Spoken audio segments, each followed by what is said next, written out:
سیئات اعمالنا من يهد الله فلا مضل له ومن يضلل فلا هادي له واشهد ان لا اله الا الله وحده لا شريك له واشهد ان محمدا عبده ورسوله اما بعد فان خير الحديث كتاب الله وخير الهدي هدي محمد صلى الله عليه وسلم وشر الامور محدثاتها وكل محدثة بدعة وكل بدعة ضلالة وكل ضلالة في النار. اعوذ باللہ السمیع العلیم من الشیطان الرجیم من حمزہ ونفخہ ونفثہ. بسم اللہ الرحمن الرحیم.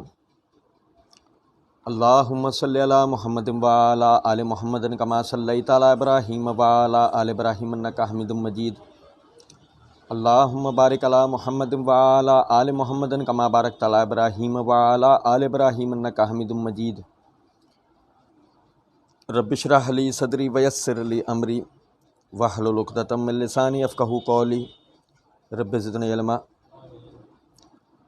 وما ارسلنا من رسول الا لیطاع باذن اللہ. اللہ رب العزت کے فضل و کرم سے ہم معرفت حدیث اور سنت کے حوالے سے پڑھ رہے تھے،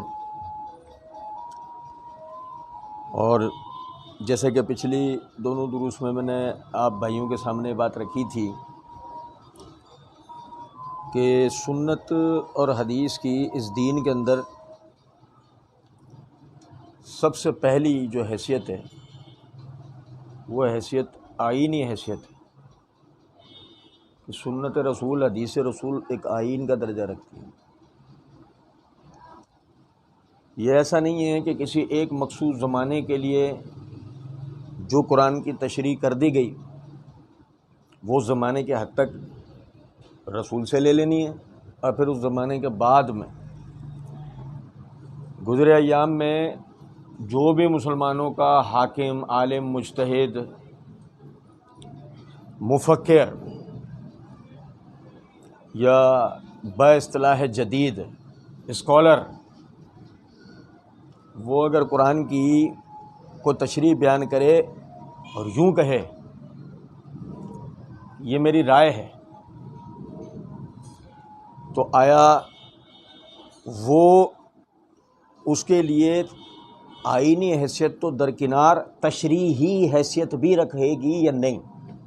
یہ اپنی جگہ ایک معاملہ ہے. ہم پڑھ رہے تھے کہ نبی صلی اللہ علیہ وسلم کی حیثیت اس دین کے عالم، مفسر اور اس دین کی توضیح کرنے والے کی ہے، اور اس حیثیت کے بعد آپ واجب الاتباع ہیں ہر دور میں. جیسے کہ سورہ نساء کی آیت نمبر 64 کا ایک حصہ میں نے آپ بھائیوں کے سامنے پڑھا کہ اللہ نے فرمایا وما ارسلنا من رسول الا لیطاع باذن اللہ. اور ہم نے ہر رسول اس لیے بھیجا کہ ہمارے حکم سے اس کی پیروی کرو. تفسیر ابن کثیر کی جلد نمبر 1 کا صفحہ نمبر ہے 576. حافظ ابن کثیر رحمۃ اللہ علیہ کہتے ہیں کہ یہ آیت کا مطلب یہ ہے کہ ہر زمانے کے رسول کی تابعداری اس کی امت پر اللہ تعالیٰ کی طرف سے فرض ہوتی ہے. منصب رسالت یہی ہے کہ اس کے تمام فرمانوں کو اللہ کے احکام سمجھا جائے. یعنی کیا مطلب؟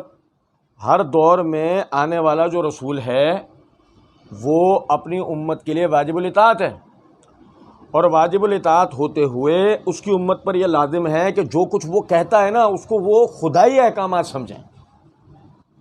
وہ یہ نہ سمجھیں کہ یہ کوئی یعنی ان کی اپنی ذاتی آراء ہیں، یہ جس کو صحیح سمجھتے ہیں وہ ہیں، یا یہ معاشرتی اعتبار سے اس وقت جس چیز کو اہمیت دے رہے ہیں وہ اس وقت لے لینی ہے، لیکن بعد میں ان کی بیان کردہ توضیحات کی کوئی حیثیت نہیں ہوگی. ایسا نہیں. ہر رسول اس لیے بھیجا گیا ہے کہ ہر دور میں ان رسولوں کی پیروی ہوگی، سوائے اس کے کہ جب نبی صلی اللہ علیہ وسلم آخری رسول کے حیثیت سے آ گئے، اب پچھلی تمام شریعتیں منسوخ ہو گئیں، پچھلے تمام نبیوں کی تابعداری ختم ہو گئی، اب صرف اور صرف نبی صلی اللہ علیہ وسلم کی تابعداری ہوگی. تابعداری کی روح سے جیسے کہ مثال ہے غامدی صاحب جو کہتے ہیں کہ اصل میں سنت جو ہے نا شریعت ابراہیمی کا نام ہے، وہ چیزیں جو شریعت ابراہیمی سے نسل در نسل ہم تک چل کر آئیں اور جس پر امت کا تواتر عملی ہے، تو اس تواتر عملی کو ہم لیتے ہیں، یہ سنت ہے۔ ہم کہتے ہیں یہ سنت نہیں ہے، سنت وہ ہے جو نبی نے کر کے دکھایا ہے۔ ہم شریعت ابراہیمی کی کسی بھی چیز کو نبی صلی اللہ علیہ وسلم پر ایمان لے آنے کے بعد تسلیم کرتے ہی نہیں ہیں، سوائے اس کے کہ نبی صلی اللہ علیہ وسلم ہمیں توجہ دلائیں کہ اس پہ عمل کرنا ہے۔ آپ میری بات سمجھ رہے ہیں؟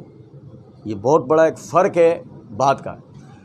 انبیاء پر ایمان لانا، ان پر اتری کتب پر ایمان لانا، وہ ایک علیحدہ بحث ہے، وہ ہمارے ایمانیات میں سے، لیکن ان کے بیان کردہ جو تعلیمات ہیں ان کی تابعداری جب ہوگی جب نبی صلی اللہ علیہ وسلم اس کی تصدیق کر دیں گے اپنے قول سے، اپنے عمل سے۔ اگر آپ نے ان میں سے کسی چیز پہ عمل نہیں کرا، ہمارے لیے وہ لائق اطاعت و اتباع نہیں ہے۔ اب آپ دیکھیں کہ سورہ نساء کی آیت نمبر 59 میں اللہ رب العزت نے فرمایا یا ایھا الذین آمنوا اطیعوا اللہ واطیعوا الرسول واولی الامر منکم، اے ایمان والوں اللہ کی فرما برداری کرو، اللہ کے رسول کی فرما برداری کرو، اور وہ جو تم میں اول الامر ہیں۔ اول الامر کی یعنی کہ غامدی صاحب کی ہوئی تشریحات کی روح سے ہی اگر ہم دیکھیں تو اول الامر کو وہ بھی دو معنوں میں تسلیم کرتے ہیں، ایک حاکم وقت، دو مجتہد عالم۔ صحیح؟ اب جب حاکم وقت ہے اس کی اطاعت و اتباع ہوگی، جی اس کی اطاعت و اتباع ہوگی۔ اس کی اطاعت و اتباع کس حیثیت سے ہوگی کہ اس کے بعد جب دوسرا کوئی حاکم آ جائے گا تو اب پہلے والے کی اطاعت ختم، دوسرے والے کی ہوگی۔ ایسا ہی ہے؟ جواب آئے گا جی ہاں ایسا ہی ہے۔ سوال یہ پیدا ہوتا ہے پھر حاکم وقت کی اطاعت و اتباع اور رسول کی اطاعت و اتباع میں فرق کیا رہا؟ بھائی میرے، یہی وجہ ہے کہ جب ہم آیت کے سیاق کو بھی دیکھتے ہیں تو اللہ رب العزت نے آگے فَإِن تَنَازَعْتُمْ فِي شَيْءٍ فَرُدُّوهُ إِلَى اللَّهِ وَالرَّسُولِ کہہ کر یہ واضح کر دیا کہ اول امر کی اطاعت پیچھے گزرے دو میں سے کسی ایک قرینے کے ساتھ لازم ہے، علیحدہ نہیں ہے۔ یہ واو عطفیہ نہیں تفسیریہ ہے کہ اللہ یہ کہہ رہا ہے یا ایھا الذین آمنوا اطیعوا اللہ واطیعوا الرسول، اے ایمان والو اللہ کی اطاعت کرو اور رسول کی اطاعت کرو۔ یہ یہاں بات ختم۔ اب جو وہ اول الامر ہے، وہ اول الامر رسول کی اطاعت و اتباع کے ساتھ ہے، علیحدہ نہیں ہے۔ یہی وجہ ہے کہ نبی صلی اللہ علیہ وسلم نے اس کی اس طرح تشریح بیان کی ہے علیکم بسنتی وسنت الخلفاء الراشدین المہدیین، تم پر میرا طریقہ اور میرے بعد میرے خلفاء راشدین کا طریقہ لازم ہے۔ اب جو خلفاء راشدین کا طریقہ ہے اس میں دو رائے نہیں ہے کہ خلفاء راشدین نے اپنے ادوار کے اندر کتاب و سنت کو فالو کیا، انہوں نے اپنی آراء دین میں نہیں داخل کی، زیادہ سے زیادہ شورا سے مشورہ، وَأَمْرُهُمْ شُورَىٰ بَيْنَهُمْ کے تحت وہ ایک علیحدہ چیز تھی، لیکن انہوں نے اللہ اور اس کے رسول کے بیان کردہ احکامات کی روح سے ہی اپنی خلافت و سیاست کی ہے۔ اور دیکھیں کہ اللہ کہتا ہے کہ فَإِن تَنَازَعْتُمْ فِي شَيْءٍ فَرُدُّوهُ إِلَى اللَّهِ وَالرَّسُولِ، اگر اصل میں قرآن ہی برہان و فرقان ہوتا، جیسے کہ غامدی صاحب کہتے ہیں کہ اگر صرف قرآن ہی برہان و فرقان ہوتا، یعنی کہ دلیل اور اختلافی مسائل میں فرق کرنے والی بات ہوتی کہ کیا صحیح اور کیا غلط، تو اللہ تنازع کی صورت میں جو لوٹانے کے لیے کہتا ہے وہ صرف فردوہ الی اللہ، کہ صرف اللہ کی طرف، الی القرآن، صرف قرآن کی طرف ہو۔ لیکن اللہ نے فردوہ الی اللہ و رسول کہہ کر یہ واضح کر دیا کہ جس طرح اللہ واجب الاطاعت ہے اسی طرح رسول بھی واجب الاطاعت و اتباع ہے، اس کی اتھارٹی ہے، اس کے فیصلے کو ایک آئینی حیثیت حاصل ہے۔ یہاں تک کہ اللہ نے آگے کیا کہا، ان کنتم تؤمنون باللہ والیوم الآخر. یہ اصول بھی اختلافی مسائل میں، یہ اصول بھی اس بندے کے لیے ہے جو اگر اللہ اور روز آخرت پر ایمان رکھتا ہے. اللہ اور روز آخرت پہ ایمان رکھنے کے لیے یہ اصول ہے کہ وہ اسی پہ عمل پیرا رہے. کہ اختلاف کی صورت میں واجب الاطاعت و اتباع کون ہے؟ اللہ اور اس کے رسول. ابھی میرے ہاتھ میں تفسیر قرطبی ہے، اس کی جلد نمبر 3 کا صفحہ نمبر 266 ہے. امام قرطبی رحمۃ اللہ علیہ اس کی تفسیر کرتے ہوئے کہتے ہیں الی الرسول میں دلیل ہے کہ رسول اللہ صلی اللہ علیہ وسلم کی سنت پر عمل کیا جائے گا. الی الرسول میں دلیل ہے کہ رسول اللہ صلی اللہ علیہ وسلم کی سنت پر عمل کیا جائے گا اور جو کچھ اس میں ہے اس کی پیروی کی جائے گی. نبی اکرم صلی اللہ علیہ وسلم نے فرمایا میں تمہیں جس چیز سے منع کروں اس سے اجتناب کرو، اور جس کا میں تمہیں حکم دوں اس پر اپنی استطاعت کے مطابق عمل کرو. تم سے پہلے لوگوں کو اپنے انبیاء پر اختلاف کرنے اور کثرت سے سوال کرنے نے ہلاک کر دیا. اس حدیث کو امام مسلم نے روایت کیا اور امام ابو داؤد نے باواسطہ ابو رافع روایت کیا کہ نبی اکرم صلی اللہ علیہ وسلم نے فرمایا کہ تم میں سے کسی کو ایسی حالت میں نہ پاؤں کہ وہ اپنی کرسی سے ٹیک لگائے ہوئے ہو، اس کے پاس میرے احکامات میں سے کوئی حکم آئے جس کا میں نے حکم دیا وہ جس سے میں نے منع کیا ہے، اور وہ کہے کہ ہم نہیں جانتے، ہم جو کتاب اللہ میں پائیں گے اس کی اتباع کریں گے. ہم جو کتاب اللہ میں پائیں گے اس کی اتباع کریں گے. یعنی کہ نبی صلی اللہ علیہ وسلم نے پہلے سے خبردار کیا اس بات کے اوپر کہ تم پر ایک زمانہ ایسا آنے والا ہے کہ لوگ سنت رسول کا انکار کریں گے اور کہیں گے نہیں جو قرآن میں جو کچھ لکھا ہے وہ واجب الاطاعت و اتباع ہے. فرمایا ارباز بن ساریہ رضی اللہ تعالیٰ عنہ سے مروی ہے کہ رسول اللہ صلی اللہ علیہ وسلم کی بارگاہ میں وہ حاضر ہوئے، آپ لوگوں کو خطاب فرما رہے تھے، تو اس وقت آپ نے فرمایا تم میں سے کوئی اپنی کرسی سے ٹیک لگائے ہوئے گمان کرتا ہے کہ اللہ نے کسی چیز کو حرام نہیں کیا مگر جو کچھ قرآن میں ہے. خبردار، میں نے اللہ کی قسم حکم بھی دیا، واز بھی کیا اور کچھ چیزوں سے منع بھی کیا، وہ قرآن کی مثل ہیں یا اس پر زائد ہیں. نہیں سمجھے کچھ بات؟ یہ انشاءاللہ آگے ہمارا دوسرا جو عنوان شروع ہوگا حدیث رسول کی تشریح حیثیت اس میں اس کی پوری وضاحت انشاءاللہ پڑھیں گے. فی الوقت صرف یہ اشارہ ہے اس بات کا کہ دیکھو نبی صلی اللہ علیہ وسلم یہ بتا رہے ہیں کہ میں نے یعنی تمہیں حکم بھی دیا، واز بھی دیا، کچھ چیزوں کا کرنے کا حکم بھی دیا، کچھ چیزوں سے منع بھی کیا. وہ قرآن کی مثل ہے، وہ قرآن کی مثل ہے، قرآن کی مانند ہے. جس طرح قرآن اہمیت رکھتا ہے اسی طرح وہ میری بات بھی اہمیت رکھتی ہے. اچھا پھر یہ دیکھیں سورہ احزاب کی آیت نمبر 36 کے اندر اللہ رب العزت نے فرمایا وما کان لمؤمن ولا مؤمنۃ اذا قضى اللہ ورسولہ امرا ان یکون لهم الخیرۃ من امرہم. اب دیکھو ذرا غور طلب بات ہے. قضا تو کہتے ہی آئینی فیصلے کو ہیں بھائی میرے، نہیں سمجھے؟ قضا جو ہے نا، قضا بھائی دیکھو نا، قاضی جج کو کہتے ہیں نا، قضا تو کہتے ہی آئینی فیصلے کو ہے.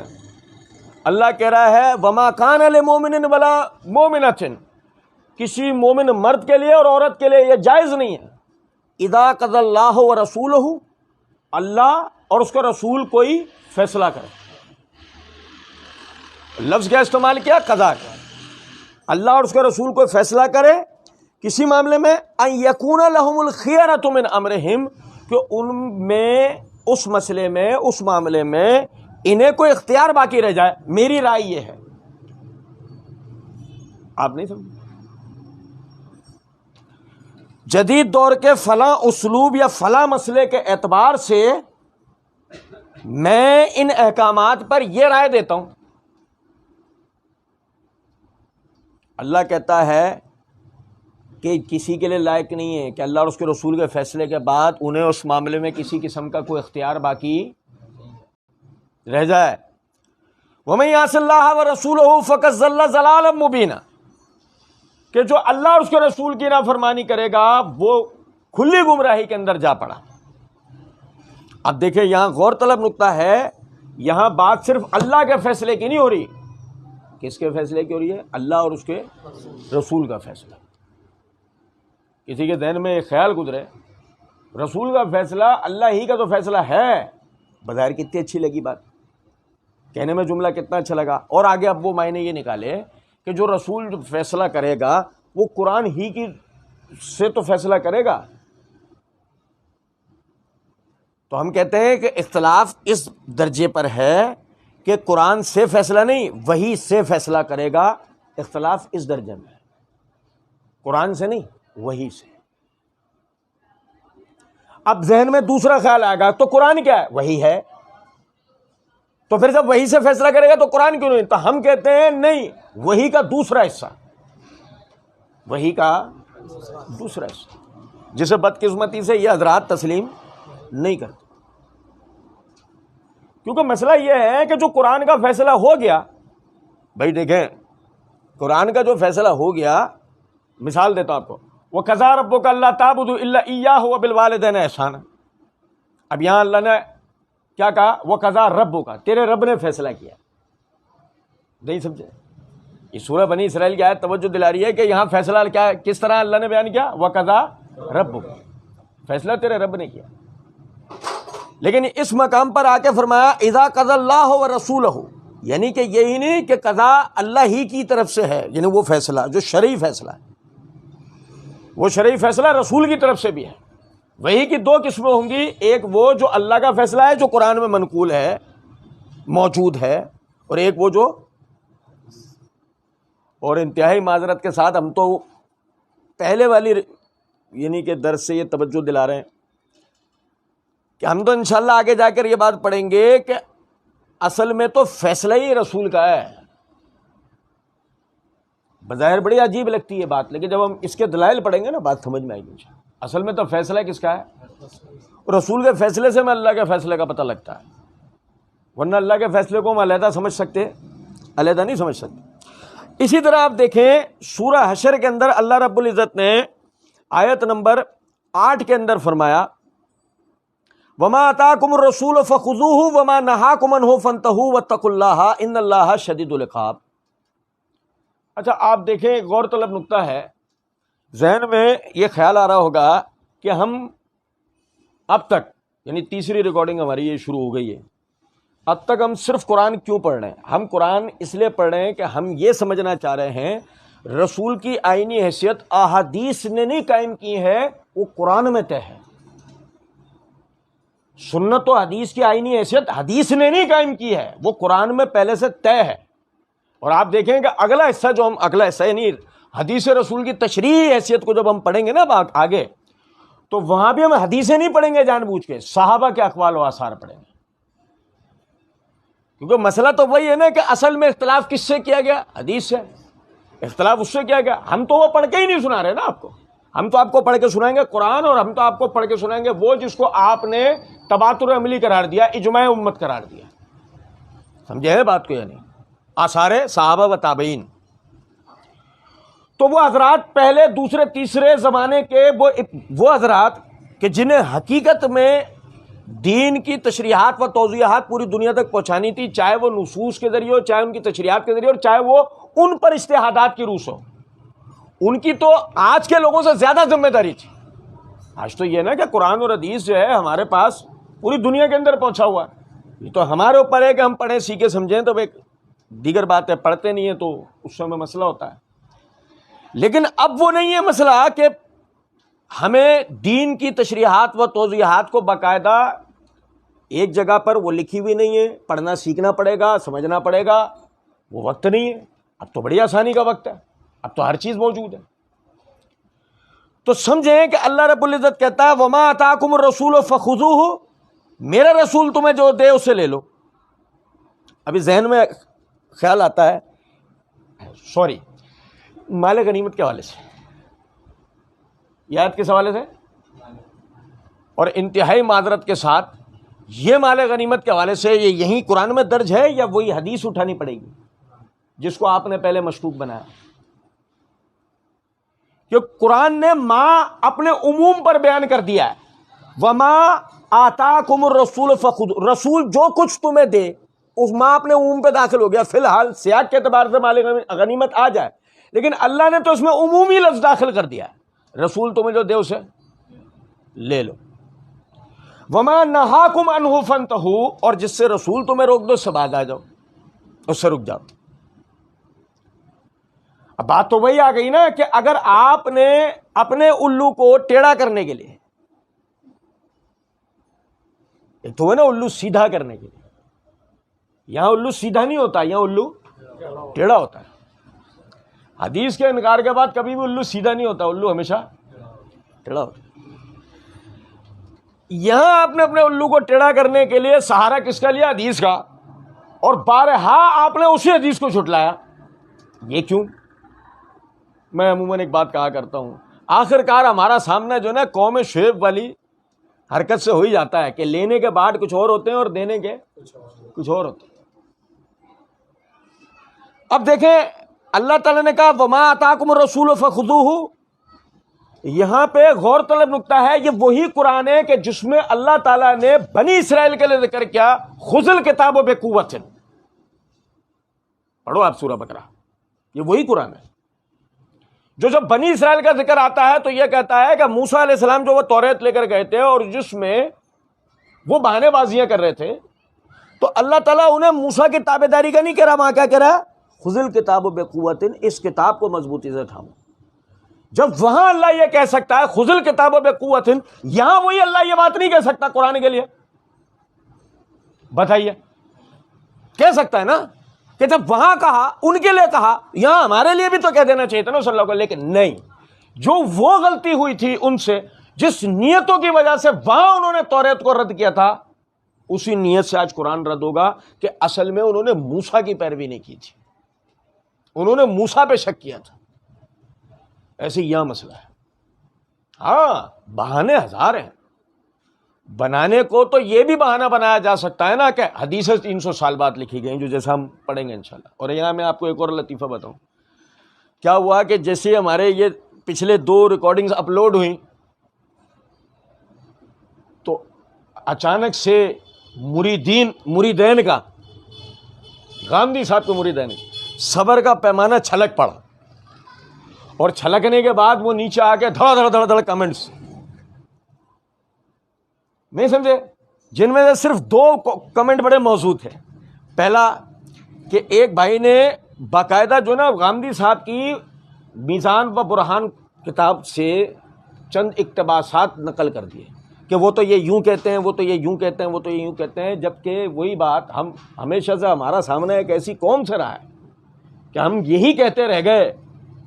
اب بھائی پہلے غور سے سن تو لو سامنے والا بول کیا رہا ہے, رکو ذرا, صبر کرو.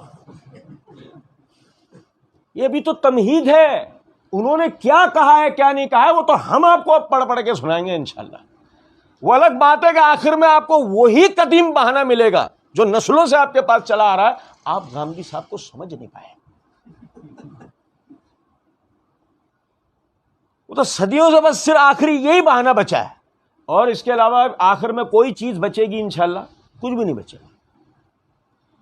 اور دوسرا یہ کہ ایک صاحب نے کمنٹ کیا, نہیں تو اس میں کہاں 2 رائے ہیں کہ جو حدیث کا مجموعہ ہے کیا یہ قرآن کی طرح مستند ہے, اور یہیں سے ہمارا مقدمہ مضبوط ہوا ان لوگوں کے لیے جو یہ کہتے ہیں نہیں گاندھی صاحب اصلاً منکر حدیث نہیں ہے تو وکالت کے لیے منکر حدیث کیوں آئے؟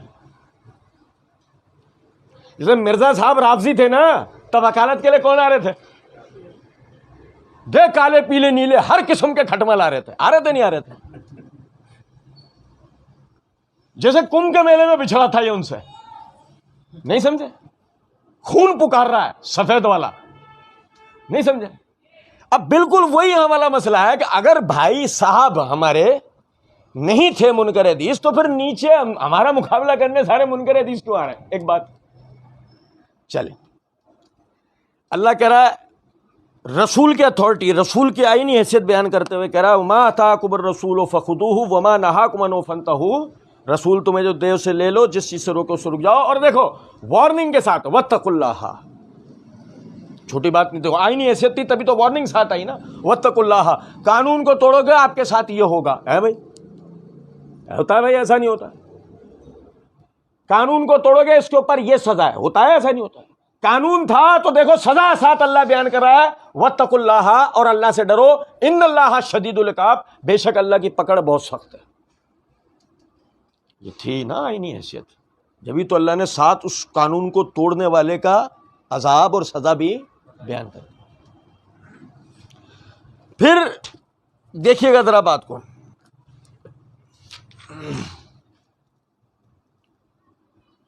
اللہ تعالیٰ نے سورہ نحل کی آیت نمبر 44 کے اندر فرمایا وَأَنزَلْنَا إِلَيْكَ الذِّكْرَ لِتُبَيِّنَ لِلنَّاسِ مَا نُزِّلَ إِلَيْهِمْ وَلَعَلَّهُمْ يَتَفَكَّرُونَ. ابتدائی درس میں, پہلا جو درس تھا اسی میں ابتدا کے اندر میں نے آپ بھائیوں کے سامنے بات رکھی تھی. اللہ رب العزت اس بات پر قادر ہیں کہ قرآن کی اربوں خربوں کاپیز تیار ہوں اور فرشتے ان کاپیز کو لے کر دنیا میں نازل ہوں, ہر دروازہ بجائے, صاحب خانہ جب باہر آئیں ان کے ہاتھ میں کتاب پکڑا کے کہتے ہیں اللہ رب العزت نے تمہاری ہدایت کے لیے یہ کتاب بھیجی ہے, اس پہ عمل کر لو گے تو جنت میں داخل ہوگے, اس پہ عمل نہیں کرو گے تو جہنم میں چلے جاؤ گے. نہیں اللہ اس پہ قادر. لیکن اگر فرض کریں کہ کوئی ابو جہل جیسا ہوا اور اس نے یہ کہہ دیا کہ بھائی یہ کتاب تو آپ نے دے دی, اچھا ایک منٹ ذرا رکنا, یہ لکھا ہے اقیم الصلاۃ, تو صلاۃ سے یہاں کیا مراد ہے؟ ہماری زبان میں تو یہ کہتے ہیں, جیسے پرویز صاحب کی زبان میں کولے ہلانا کہتے ہیں, انہوں نے لکھا ہے, نہیں سمجھے؟ اب آپ دیکھیں غور طلب نکتہ ہے کہ بھائی وہ کہہ دے ابو جہل کہ یہاں آپ کیا مراد لی اللہ نے, اچھا وہ بتایا یہ یہاں مراد نماز ہے. اچھا ان اللہ و ملائکۃ یصلون علی النبی کے اندر صلاۃ کیا مراد ہے؟ یا مراد درود ہے. اور یہ جو وَهُوَ قَائِمٌ يُصَلِّي فِي الْمِحْرَابِ, سورہ آل عمران میں اللہ رب العزت نے زکریا علیہ السلام کے لیے جو کہا, یہاں صلاۃ سے کیا مراد ہے؟ یہ مراد دعا ہے. یہاں مراد نماز ہے, وہاں مراد درود ہے, اور یہاں مراد. اب یہ تو پوچھا اس نے صرف صلاۃ کے لیے, یہ ہو گیا. اب یہ پلٹ گیا, اچھا رکو تو صحیح, یہاں آگے لکھا ہے وَآتُوا الزَّکَاۃَ, تو زکوٰۃ تو ہمارے یہاں تزکیے کے معنی میں بھی آتا ہے, تو یہ کیا ہے ذرا زکوٰۃ بتانا, یہاں کیا مراد ہے؟ وہ جا چھوٹی گٹی کے نیچے سے گائیڈ لے لے.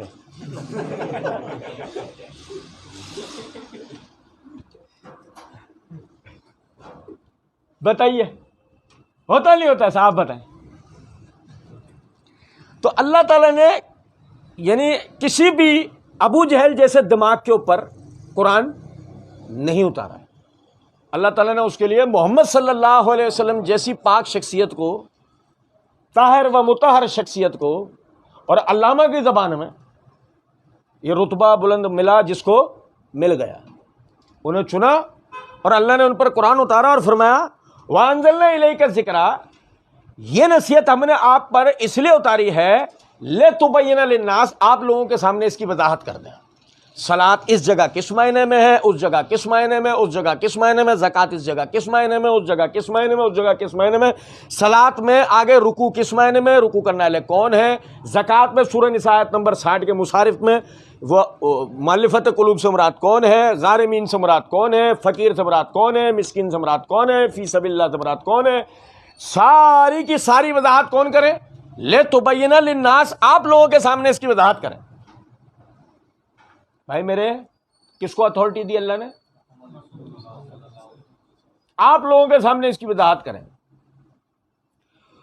ما نزل الیہم, اس ترتیب پہ, اس تفسیر پہ, اس تشریح پہ جو اللہ نے آپ کی طرف نازل کی ہے, جو اللہ نے آپ کی طرف نازل کی ہے. وَلَعَلَّهُمْ يَتَفَكَّرُونَ, پھر اس کے بعد یہ ہماری جانوں پہ مفکر بنے. وَلَعَلَّهُمْ يَتَفَكَّرُونَ, اس کے بعد پھر یہ غور و فکر کریں. یعنی غور و فکر صرف قرآن پہ نہیں ہو سکتا, ہو ہی نہیں سکتا, اس کے بیان پر ہوگا. اور بیان کس نے کیا؟ محمد الرسول اللہ صلی اللہ علیہ وسلم. ایک اور قوم بھی ہے انتہائی معذرت کے ساتھ, کیا ہے کہ ہماری بھی تو ایک مجبوری ہے نا, ہمیں مطلب ابلیس کہہ رہا ہے سب کیے جا رہے ہو، بڑے مزے آ رہے ہیں تمہارے، میں دنیا میں کس لیے آتا، چھٹیاں گزارنے، تمہارا جو دل کر رہا ہے، جس کے اوپر دل کر رہا ہے بولے چلے آ رہے ہو، میں بھی تو دوں گا نا چیزیں، میں بھی تو لوگوں کے دماغوں میں خیالات اور باتیں ڈالوں گا نا، میں بھی تو ایک دوسرے سے وسوسے دلواؤں گا نا۔ ایک اور قوم پیدا ہوئی جو ہماری بات ہی نہیں سمجھے، وہ کہنے لگے ارے تو آپ تو لوگوں کو قرآن پڑھنے سے روک رہے ہیں، چل میرا بھائی بیڑا غرق ہو گیا۔ مطلب آپ بھی ان مولویوں کی طرح جو کہتے ہیں قرآن نہیں پڑھو تمہیں سمجھ میں نہیں آئے گا، ارے بھائی ہم یہ نہیں کہہ رہے کہ قرآن نہیں پڑھو تمہیں سمجھ میں نہیں آئے گا، ہم یہ کہہ رہے ہیں قرآن پڑھو تمہیں ضرور سمجھ میں آئے گا، جہاں اٹکو گے رسول سے پوچھو، یہ کہہ رہے ہیں بھائی، اتنی سی بات ہے۔ ہم یہ کہہ رہے ہیں کہ کسی جدید مفکر کے جا کے گود میں سر مت رکھ لینا، اس کے گھٹنے اور ٹخنے چومنے مت شروع ہو جانا، یہ کہہ رہے ہیں ہم، کیونکہ وہ تو کہہ گا میری یہ رائے ہے، لیکن رسول یہ کہے گا میرا یہ حکم ہے۔ کتنا فرق ہے، کتنا فرق ہے بات کا۔ وہ تو کہہ دے گا میری یہ رائے ہے، آپ اس سے اختلاف کر سکتے ہیں، لیکن رسول تو کہے گا میرا یہ حکم ہے، آپ اس سے اختلاف کر کے جہنم میں جا سکتے ہیں۔ بھائی میرے من اطاعنی دخل الجنہ ومن عصانی فقد ابا، جس نے میری اطاعت کی وہ جنت میں داخل ہوگا، جس نے میری نافرمانی کی اس نے انکار کیا، اطاعت کا، دین کا، اسلام کا، جنت میں جانے کا، ہر چیز کا انکار کیا۔ اور دنیا میں کوئی مخلوق، عبداللہ بن ابی کبھی کہتا تھا میں اطاعت رسول کا منکر ہوں۔ دنیا میں ایسا کون بدعتی، کون منافق ایسا پیدا ہوا جس نے کبھی جہرن ظاہرن اعلاناً یہ بات کہی ہو میں اطاعت رسول کا منکر ہوں؟ ابے ایسا تو پرویز بھی نہیں بولتا تھا، کسی کتاب میں نہیں لکھا اس نے۔ کوئی بھی دنیا میں بدعتی ایسا نہیں ہے جو اطاعت و اتباع رسول کا منکر ہو، یعنی زبانی ایسے بول کر، وہ تو اپنی حرکات و سکنات، اپنی تحریروں، اپنے عقائد کے بیانات، ان سے واضح ہوتا ہے کہ یہ کس قدر متبع رسول ہے اور کس قدر منکر رسول ہے۔ اللہ تعالیٰ نے اتھارٹی دی، وانزلنا الیک الذکر لتبین للناس ما نزل الیہم۔ اب سوچو ذرا اس بات کو، یہ جو بیان ہے جو رسول کریں گے، اس بیان کی اگر کوئی اہمیت و حیثیت نہیں ہوتی تو اللہ رب العزت قرآن میں یہ بات کہتا؟ اب ایک اور قوم کھڑی ہوتی ہے، میں کہہ رہا ہوں نا، میں صرف آپ کو ٹیزر دیتے ہوئے جا رہا ہوں، تو انشاءاللہ آگے ساری اقوام کو ایک ساتھ دیکھیں گے۔ ایک اور قوم کھڑی ہوتی کہتے ہیں نہیں آپ ابھی بھی سمجھے نہیں، بات تھی کہ جو خبر واحد سے ہمارے پاس روایات پہنچی ان کی کیا حیثیت ہے؟ ہم کہتے ہیں ماشاءاللہ، کہنے کا مطلب یہ ہے قرآن بیان کرنے والے فرد واحد جبرائیل تھا، پھر اس سے آگے بیان کرنے والے فرد واحد محمد الرسول اللہ۔ مسئلہ یہ نہیں تھا کہ خبر واحد اس کی حیثیت نہیں ہے، بات یہ ہے کہ وہ جو خبر واحد جس کی ہے وہ واحد راوی ثقہ ہونا چاہیے، بحث یہ ہے۔ نہیں سمجھے؟ فلاں محدث نے، فلاں فقیہ نے، فلاں محدث نے، فلاں فقیہ نے عقائد میں خبر واحد نہیں لی، اس نے یہ نہیں کیا، اس نے وہ نہیں کیا، اس نے کہا ارے بھائی آپ اس کو چھوڑ دو، آپ ہمیں پہلے یہ مسئلہ سمجھا دو۔ وانزلنا الیک الذکر لتبین للناس میں یہ جو بیان للناس تھا، یہ جو بیان ہوا لوگوں کے لیے، یہ محفوظ ہوا یا گیا ختم؟ کیونکہ اتھارٹی تو یہ بیان ہے، یہ کدھر ہے؟ یہ قرآن میں یہ ہے تو ہمیں بتا دو، قرآن سے باہر کہیں ہے وہ بتا دو، کس حد تک کا ہے وہ بتا دو۔ آپ کے اوپر چھوڑا کس پر؟ آپ پہ چھوڑا۔ آیتیں ہم پڑھتے جاتے ہیں، بیان آپ کرے جاؤ، آیتیں ہم پڑھتے جاتے ہیں، بیان آپ کیے چلے جاؤ۔ ہم پڑھیں گے آیت اقیموا الصلاۃ، آپ بتائے جاؤ۔ آپ کو تواتر ملی، ہم مانتے ہی نہیں کسی تواتر ملی کو، کیونکہ بیان للناس پہلے ہو چکا۔ ہمیں تو پہلے وہ چاہیے، وہ بیان کے در ہے، پھر تواتر عملی دیکھیں گے ہم، پھر امت نے کیا کرا وہ دیکھیں گے ہم۔ ہمیں تو پہلے وہ جس کو اتھارٹی ملی تھی نا اس کے بیان کی، وہ چاہیے۔ یہی وجہ ہے کہ اب آپ دیکھیں، یہ میرے ہاتھ میں تفسیر قرطبی ہے، اس کی جلد نمبر 5 کا صفحہ نمبر 518 ہے۔ امام قرطبی رحمۃ اللہ علیہ کہتے ہیں وانزلنا الیک ذکر میں ذکر سے مراد تو قرآن حکیم ہے، ذکر سے مراد تو قرآن حکیم ہے۔ لتبین للناس ما نزل الیہم، کہ یہ ہم نے آپ پہ اتارا تاکہ آپ لوگوں کے سامنے اس کی وضاحت کریں۔ میں آپ صلی اللہ علیہ وسلم کے قول و فعل سے لوگوں کو کھول کر بیان کر دینے کی طرف اشارہ ہے۔ اس کتاب میں موجود احکام، وعد و وعید جو ان کی طرف نازل کی گئیں، پس رسول اللہ صلی اللہ علیہ وسلم اللہ تعالیٰ کی جانب سے اس کی مراد اور مفہوم کو کھول کر بیان کرنے والے اور وضاحت کرنے والے ہیں، جنہیں اللہ تعالیٰ نے اپنی کتاب میں مجمل ذکر کیا، مثلا نماز اور زکوٰۃ کے احکام، علاوہ ازیں وہ چیزیں جنہیں مفصل ذکر نہیں کیا گیا۔ بتائیے یہ مراد ہم گھسیٹ کے لائیں اس میں آیت میں؟ یہ ہے مفسرین کی مراد اس آیت میں۔ اللہ کے احکام جو مجمل قرآن میں بیان ہوئے ان کی تفصیلات کس کے ذمے؟ محمد رسول اللہ صلی اللہ علیہ وسلم کے ذمے۔ آپ نے اس تفصیلات کو بیان کیا، ہم یہ کہتے ہیں وہ تفصیلات خبر متواتر سے ہے یا خبر واحد سے ہے؟ وہ کہاں ہے؟ وہ چاہیے، اس کے بغیر یہ تو اللہ تعالیٰ کا ہمارے اوپر تو بہت بڑا احسان ہے نا، ہمارے پاس تو الحمدللہ قرآن کی ساری تشریح، ہم سے تو آپ بسم اللہ الرحمن الرحیم سے لے کے من الجنت والناس تک لے لو، یہ اللہ کا ہم پر بہت بڑا احسان۔ لیکن جس آدمی نے یعنی حدیث کا انکار کر دیا، میں لکھ کر آپ کو یہ بات دے سکتا ہوں، جہاں چاہے اس پر آپ میری آزمائش کر سکتے ہیں، اللہ تعالیٰ کا بڑا احسان۔ جو آدمی حدیث کا انکاری ہو نا، وہ جہاں سے دل کرے نا، اس کا جہاں سے دل کرے وہاں سے قرآن کھولے، ہمارے سامنے بیٹھ کے پڑھے، ہم اس کے اندر اس جہاں سے اس نے پڑھا وہاں سے اس سے سوال کریں گے، حدیث کو چھوڑ کے وہ ہمیں سمجھا کے دکھاتے اس کا جہاں سے دل کرے، نہیں سمجھا سکتے۔ اب میری بات سمجھ رہے ہیں نہیں؟ حدیث کو چھوڑ کر کوئی بھی قرآن کو ہمیں سمجھا سکتا، کیونکہ بات تو ساری ہے نا، دیکھیں یہ کوئی سمجھنے کی بات نہیں ہے، یہ کوئی سمجھنے کی بات نہیں ہے۔ امن خلق اللہ خالق و کل شیء، یہ کوئی سمجھنے کی بات نہیں ہے، اللہ ہر شے کا خالق ہے، یہ کیا سمجھنے کی بات؟ سمجھنے کی بات تو یہ ہے کہ زمین اور آسمان کو اس نے 6 دن میں تخلیق کیا، یہ کیا ہے بھائی میرے؟ سمجھنے کی بات یہ نہیں ہے کہ ہم نے انسان کو کھرکتی مٹی سے بنایا، یہ بھی سمجھنے کی بات ہے۔ سمجھنے کی بات یہ کہ نفس واحد سے بنایا، یہ کیا ہے؟ نہیں سمجھے کچھ بات کو؟ یعنی کہ یہ تو ہے نا، اب آپ اس میں اگر فرض کریں اپنے عقل کے لنگڑے گھوڑے دوڑائیں گے تو ہم تو ان کو سگریٹ لگا دیں گے، وہ لنگڑے گھوڑے نہیں دوڑنے دیں گے، ہم سوال ہی نہیں پیدا ہوگا، عقل کے گھوڑے دوڑیں گے ہی نہیں، اس لائق ہی نہیں عقل۔ عقل کل محمد الرسول اللہ صلی اللہ علیہ وسلم، کہ اللہ تعالیٰ نے ان پہ وہ عقل اتاری تھی۔ آپ دیکھیں نا، میں آپ کو آج ایک معجزہ بتا، آپ لوگوں کے علم میں تجدید مسئلہ کے طور پہ بتا رہا ہوں۔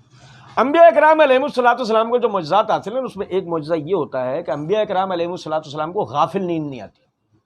اب آپ سوتے ہیں نا، ہم آپ بے خبر سوتے ہیں، بعض مرتبہ ہمیں یہ بھی نہیں پتا ہوتا کہ ہم پیر ہمارے کدھر ہیں، ہاتھ ہمارے کدھر ہیں، منہ کہاں پڑا ہے، کس کروٹ پہ ہیں، اوندھے پڑے، چت پڑے، سیدھے پڑے، کیسے پڑے۔ بعض مرتبہ اتنے مدوش ہوتے ہیں کہ خواب دیکھا ہوتا ہے، اٹھے 1 سیکنڈ بھی نہیں گزرا، پوچھا تو نے خواب میں کیا دیکھا؟ یار پتہ نہیں، حالانکہ اس نے خواب دیکھا ہوتا ہے، اتنی غافل نیند ہوتی ہے۔ لیکن انبیاء کرام علیہ الصلوۃ والسلام کو غافل نیند نہیں آتی، کیوں؟ اس کی وجہ ہے نیند کی حالت میں ان پر وحی ہو سکتی ہے، اس لیے ان کا دماغ بیدار ہونا چاہیے۔ نبی صلی اللہ علیہ وسلم نے فرمایا ہم انبیاء کرام علیہ الصلوۃ والسلام کے دماغ نیند کے وقت بیدار رہتے ہیں، غافل نہیں ہوتے۔ اب آپ سمجھیں ذرا اس بات کو کہ یعنی کہ جو شخصیت نیند کی حالت تک میں غافل نہ ہو سکتے ہوں، وہ اللہ اور اس کی مراد کو زیادہ جاننے والے ہوں گے یا ہم؟ کتنی آسان سی بات ہے سمجھنے کے لیے، لیکن بہرحال پھر اسی طریقے سے آپ دیکھیں، یہ تفسیر ابن کثیر کی اس جلد نمبر 3 کا صفحہ نمبر 120 ہے۔ حافظ ابن کثیر رحمۃ اللہ علیہ اسی آیت کی تفسیر کرتے ہوئے فرماتے ہیں کہ اللہ رب العزت نے فرمایا ہم نے تیری طرف ذکر نازل فرمایا، یعنی قرآن، اس لیے کہ چونکہ تو اس کے معنی مطلب سے اچھی طرح واقف ہے، اسے لوگوں کو سمجھا دے۔ حقیقتاً اے نبی آپ ہی اس پر سب سے زیادہ حریص ہیں، اور آپ ہی اس کے سب سے بڑے عالم ہیں، اور آپ ہی اس کے سب سے بڑے عامل ہیں، اس لیے آپ صلی اللہ علیہ وسلم افضل الخلائق ہیں، اولاد آدم کے سردار ہیں۔ جو اجمال اس کتاب میں ہے اس کی تفصیل آپ کے ذمہ ہے، لوگوں پر جو مشکل ہو آپ صلی اللہ علیہ وسلم اسے سمجھا دیں تاکہ وہ سوچیں سمجھیں راہ پائیں، پھر نجات اور دونوں جہانوں کی بھلائی حاصل کریں۔ بتائیے، سب سے بڑے قرآن کے عالم آپ، قرآن کے مشکل مقامات کو سمجھنے والے آپ، قرآن کی تشریح اور تفسیر لوگوں کے سامنے کرنے والے آپ ہی لوگوں کو سمجھا سکتے ہیں۔ یہ